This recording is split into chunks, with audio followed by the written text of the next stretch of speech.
নমস্কার, দেখছেন update Bangla YouTube channel. জানাবো আজকের বাছাই করা কিছু গুরুত্বপূর্ণ খবর। প্রধান সংবাদগুলি জানার আগে শুরুতেই সংবাদ শিরোনাম। উনি তো একটু এদিক থেকে ওদিক করেন, এবার বিজেপির এই নেতাকে নিয়েই বিস্ফোরক মন্তব্য দিলীপ ঘোষের। রামনবমীর আগেই বড় পদক্ষেপ, এবার তৃণমূলকে পথে নামাচ্ছেন মমতা। দিদি টিকিট না দিলে গঙ্গা স্নান করে নেব, টিমের বিরুদ্ধে ক্ষোভ উগড়ে দিলেন তৃণমূল বিধায়ক। 14,000 বুথে এই চক্রান্ত করেছে তৃণমূল, বিস্ফোরক দাবি শুভেন্দু অধিকারীর। বিরোধীরা ভয় দেখাচ্ছে, ওয়াকফ বোর্ডের অমুসলিম সদস্য নিয়ে বিরোধীদের কড়া জবাব শাহের। অনেকেই টিএমসিতে যোগ দিতে চাইছেন, বিজেপি ছাড়তে চাইছেন কারা, বোমা ফাটালেন কুণাল ঘোষ। 70% নতুন মুখ দিয়েই বাংলা দখল করতে চায় বিজেপি। রামনবমীর শোভাযাত্রাতে অংশ নিচ্ছেন মুসলিমরাও, স্বাগত জানালো বিশ্ব হিন্দু পরিষদ। এবার আসছে বিস্তারিত খবরে। বছর ঘুরলেই রাজ্যে বিধানসভা নির্বাচন, তার আগেই ফুল ফর্মে রয়েছেন দিলীপ ঘোষ। সাম্প্রতিক অতীতে রাজ্য রাজনীতির একাধিক ইস্যুতে সরব হয়েছেন তিনি। এবার যেমন বিজেপিরই এক নেতাকে একাধিকবার দলবদল করা নিয়ে খোঁচা দিলেন বঙ্গ বিজেপির প্রাক্তন রাজ্য সভাপতি। সম্প্রতি ভাটপাড়া গুলিকাণ্ডে অর্জুন সিংয়ের বিরুদ্ধে গ্রেপ্তারি পরোয়ানা জারি করেছে ব্যারাকপুর আদালত। ইতিমধ্যেই এর বিরুদ্ধে আদালতে দ্বারস্থ হয়েছেন ব্যারাকপুরের প্রাক্তন সাংসদ। তিনি আগেই দাবি করেছিলেন মিথ্যে মামলায় ফাঁসিয়ে গ্রেপ্তার করে তাকে খুনের চক্রান্ত করা হচ্ছে। এর আগেও তৃণমূল সরকার এবং রাজ্য পুলিশের বিরুদ্ধে ফাঁসানোর অভিযোগ এনেছিলেন অর্জুন। এই নিয়ে তার পাশে দাঁড়ালেও খানিক খোঁচা দিলেন দিলীপ। বিজেপি নেতা বলেন, যেদিন থেকে বিজেপিতে এসেছেন অর্জুন সিং সেদিন থেকেই পুলিশ তার পিছনে লেগে রয়েছে।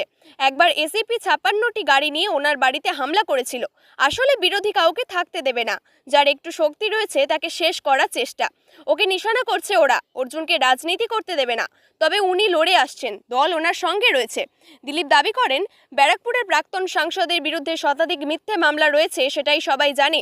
এমনকি একথা আদালতেরও অজানা নয়। এই বিরুদ্ধে অর্জুন তো লড়ছেনই, দল লড়বে বলে জানান পদ্ম নেতা। তবে বারবার অর্জুন সিংকে কেন নিশানা করা হচ্ছে, এর উত্তরে ঘুরিয়ে যেন ব্যারাকপুরের প্রাক্তন সাংসদকে খোঁচা দিলেন দিলীপ। তিনি বলেন, উনি তো একটু এদিক থেকে ওদিক করেন, তার জন্য কর্মীদের পক্ষে সমস্যা হয়ে যায়। অর্জুন সিংয়ের স্ট্যান্ড ঠিক করা দরকার। উল্লেখ্য, একদা তৃণমূলের অংশ ছিলেন অর্জুন সিং। 19-এর লোকসভা ভোটের আগে বিজেপিতে যোগ দেন।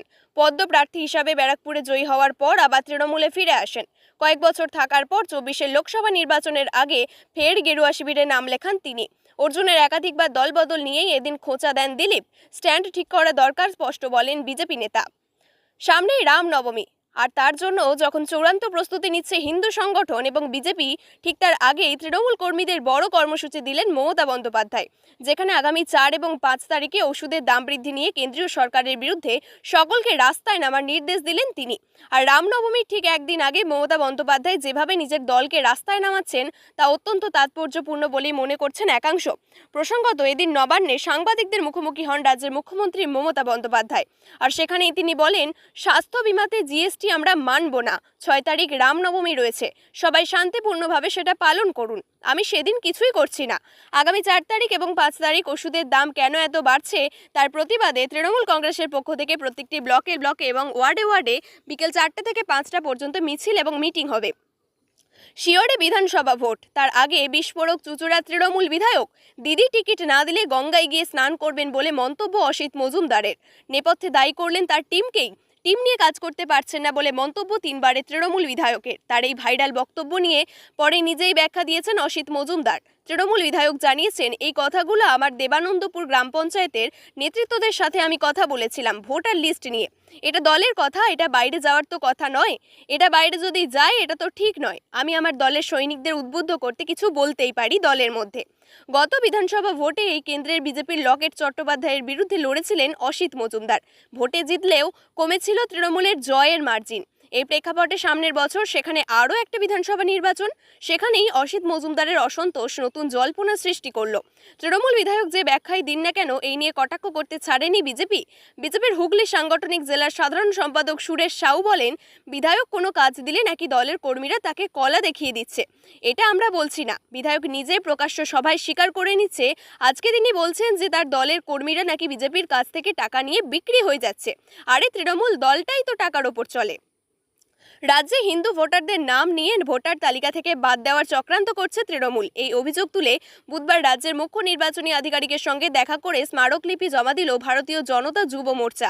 এদিনের কর্মসূচিতে নেতৃত্ব দেন রাজ্যের বিরোধী দলনেতা শুভেন্দু অধিকারী। এদিন শুভেন্দুবাবু দাবি করেন, মমতা বন্দ্যোপাধ্যায়ের নির্দেশে অতি সক্রিয়তা দেখানোর জন্য রাজ্যের কয়েকজন বিডিওকে শোকজ করেছে নির্বাচন কমিশন। এদিন শুভেন্দুবাবু বলেন, ভোটার লিস্ট সংশোধনের কাজ মূলত নভেম্বর-ডিসেম্বরে হয়। এছাড়াও সারা বছর অল্প স্বল্প কাজ চলতেই থাকে।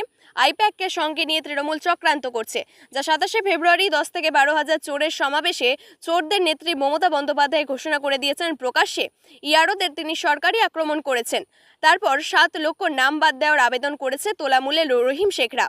আর এর 6,90,000 হিন্দু ভোটার, মূলত নমশূদ্র, মতুয়া এবং বাংলাদেশ থেকে প্রাণ বাঁচানোর জন্য চলে আসা বাঙালি হিন্দু ও পশ্চিমবঙ্গে 100 বছরের বেশি সময় ধরে বসবাসকারী হিন্দিভাষীরা।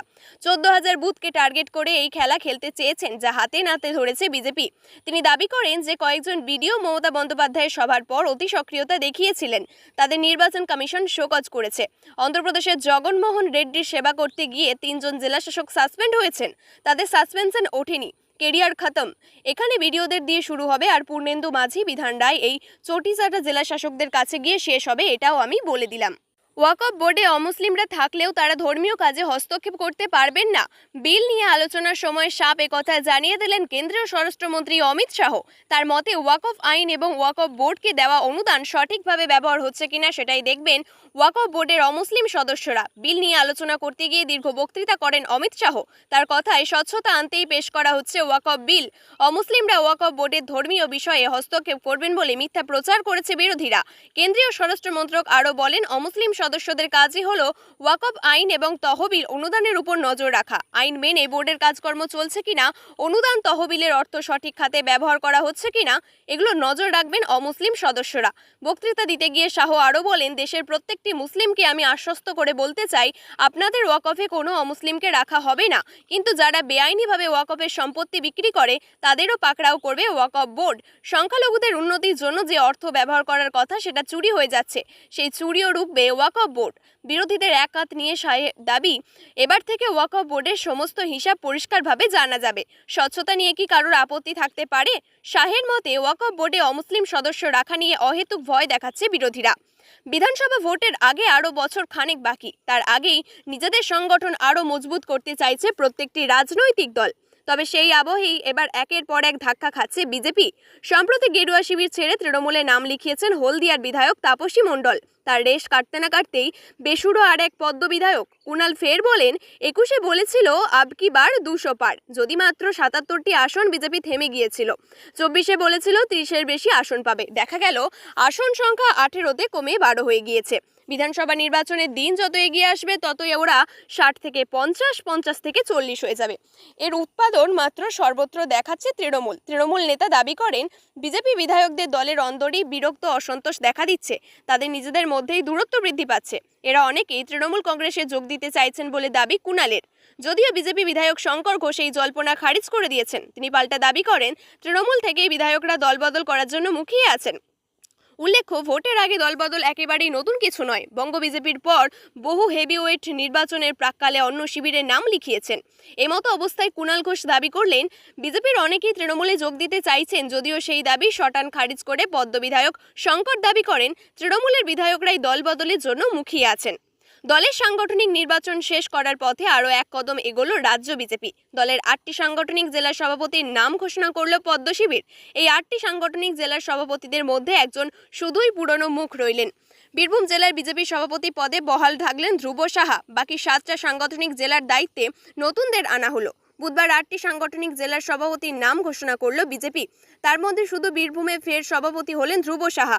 বাকি 7টি সাংগঠনিক জেলাগুলিতে সভাপতি বদল হলো।